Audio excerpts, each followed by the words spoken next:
Hello student, good morning. आज हम पढ़ेंगे क्लास 8 का मैथ एक्सरसाइज 2A, जिसमें प्रश्न नंबर 2 है। कह रहा है कि वह छोटी से छोटी संख्या ज्ञात कीजिए जिससे निम्नलिखित संख्याओं में गुणा करने पर वह पूर्ण वर्ग बन जाए तथा इस प्रकार का पूर्ण वर्ग संख्या का वर्गमूल भी ज्ञात कीजिए।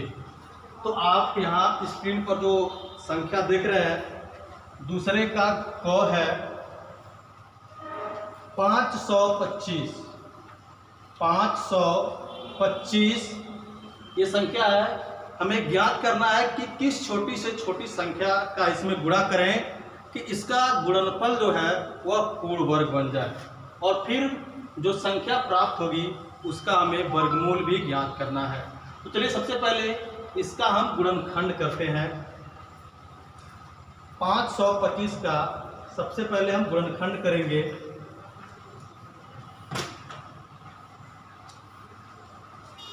पाँच एकन्ने 5, 5 पचे 25, 5 दूनी 10, 5 एकन्ने 5, 3 सत्ते 21, 7 एकन्ने 7।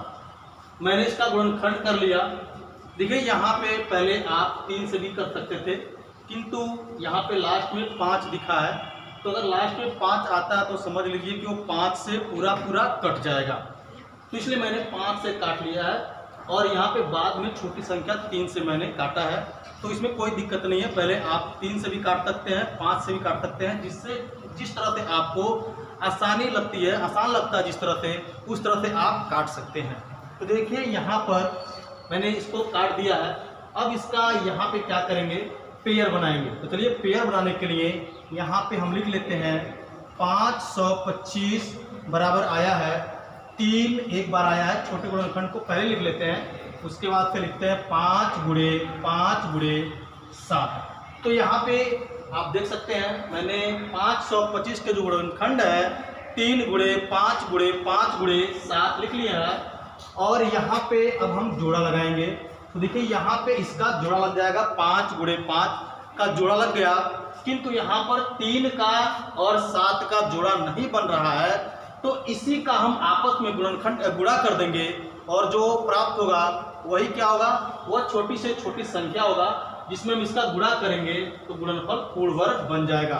तो चलिए यहाँ पे हम लिखेंगे अतः अभिष्ट संख्या बराबर, जोड़ा किसका किसका नहीं बना है, 3 और 7 का।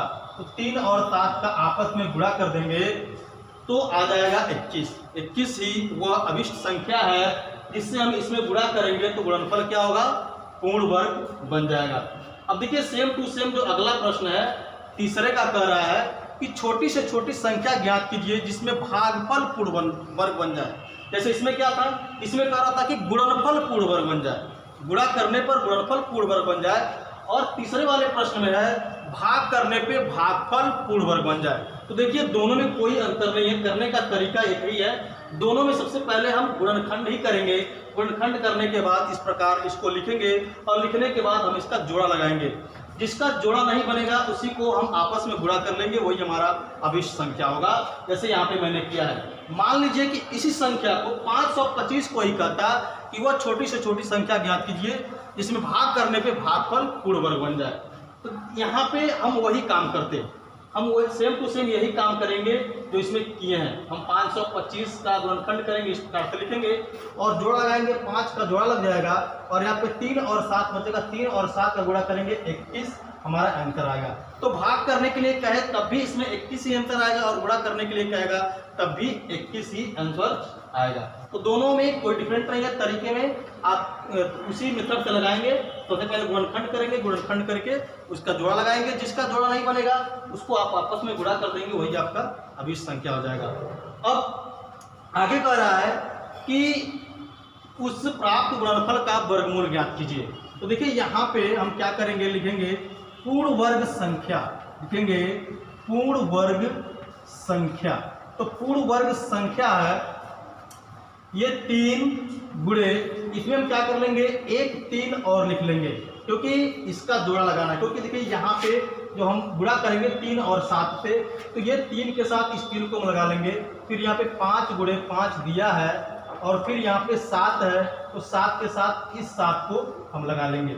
अब इसका हम क्या करेंगे, एक एक पेयर बनाएंगे, 1 2 3, तो यहाँ पे 3 का एक पेयर, 5 का एक पेयर, 7 का एक पेयर बना है, तो हर पेयर का एक एक संख्या यहाँ पे लिख लेंगे और लिखने के बाद गुणा कर देंगे। 3 × 5 = 15 और 15 × 7 = 105। ये वर्गमूल हो जाएगा। जो भी संख्या गुणा करने पे प्राप्त होगा यहाँ पे वह पूर्ण वर्ग होगा और उस पूर्ण वर्ग का ये 105 वर्गमूल होगा। इस प्रकार से हम करेंगे। तो आप प्रश्न नंबर 2 को और प्रश्न नंबर 3 को समझ गए हैं। 2 और 3 तो एक ही तरह है। अब हम देखते हैं प्रश्न नंबर 4 क्या है। प्रश्न नंबर 4 है, कह रहा है कि वह छोटी से छोटी पूर्ण वर्ग संख्या ज्ञात कीजिए जो 6, 9 तथा 15 से पूर्णतः विभाजित हो जाए। हमें क्या करना है, 6, 9 और 15 से पूर्णतः विभाजित करने वाली पूर्ण वर्ग संख्या ज्ञात करना है। आप इसे स्क्रीन पर देख सकते हैं प्रश्न नंबर 4 को। यहाँ पे सबसे पहले हम क्या करेंगे, 6, 9 और 15 का एलसीएम ज्ञात करेंगे। 6, 9, 15 का एलसीएम ज्ञात करेंगे। एलसीएम ज्ञात करने के लिए जैसा कि आप प्रीवियस क्लास में पढ़ चुके हैं, यहाँ पे हम काटेंगे 2 से, 2 × 3 = 6, ये नहीं कटेगा उतार लेंगे, ये भी नहीं कटेगा उतार लेंगे। फिर 3 से काटेंगे, 3 × 1 = 3, 3 × 3 = 9, 3 × 5 = 15। फिर ये देखिए यहाँ पे पूरा कट गया है, ये इसको काटेंगे, 3 × 1 = 3, ये नहीं कटेगा उतार लेंगे। फिर अब 5 से काटेंगे, 5 × 1 = 5। तो देखिए 6, 9, 15 कट गया है। किससे कटा है, 2, 3, 3, 5 से कटा है। तो हम इसका एलसीएम ज्ञात कर लेंगे। एलसीएम होगा 2 × 3 × 3 × 5। तो देखिए ये जो भी संख्या प्राप्त होगा ये पूर्ण वर्ग नहीं होगा। हम गुणा करके देख लेते हैं कितना होगा। 2 × 3 = 6, 6 × 3 = 18 और 18 × 5 = 90। 18 × 5 ये 90 हो जाएगा। तो 90 यहाँ पे देखिए एक पूर्ण वर्ग संख्या नहीं है। तो पूर्ण वर्ग संख्या बनाने के लिए करना क्या है, हम यहाँ पे लिखेंगे पूर्ण वर्ग संख्या जो 6, 9 और 15 से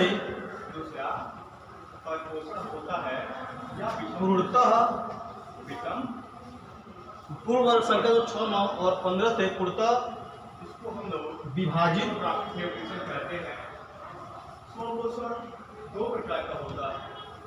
हो जाए, वह संख्या है। देखिए यहाँ पे जो है 2, इसमें हम 1 और 2 का गुणा कर लेंगे क्योंकि इसका जोड़ा लग जाए। क्योंकि जब तक जोड़ा नहीं लगता तब तक वो पूर्ण वर्ग संख्या नहीं होता। देखिए यहाँ पे 3 × 3 ये ऑलरेडी जोड़ा लगा हुआ है और 5 का जोड़ा नहीं लगा, तो 5 में 1 और 5 से गुणा कर लेंगे ताकि इसका भी जोड़ा लग जाए। देखिए इसी गुणनखंड को हम नीचे उतार देंगे। हमें ऐसा नहीं कि 90 लिख करके फिर से गुणनखंड करना है, ऐसा नहीं है। उसमें ज़्यादा समय लगेगा, ज़्यादा आपका टाइम वेस्ट होगा। तो टाइम वेस्ट करने से कोई फायदा नहीं है। आप किसी 2 × 3 × 3 × 5 को आप नीचे उतार लेंगे। जिसका पेयर नहीं बना उसका पेयर बना देंगे, जिसका पेयर बना है उसको पेयर बनाने की कोई आवश्यकता नहीं है। आप गुणा कर लीजिए, 2 दूनी 4, 4 × 12, 12 × 36 और 5 × 5 = 25। तो 36 में आप 25 का गुणा कर लीजिए, 25 × 6 = 150, हासिल बचेगा 15, 25 × 3 = 75 और 15 900। तो ये आपका 900 हुआ अभिष्ट संख्या है। 900 हुआ अभिष्ट पूर्ण वर्ग संख्या है जो 6, 9 और 15 से पूरा विभाजित हो जाएगा। तो आगे का प्रश्न जो है 5, 6, 7 लगभग इसी प्रकार के प्रश्न है। आप इसे करेंगे और जो नहीं हो पाएगा उसे आप कमेंट करके बताएंगे।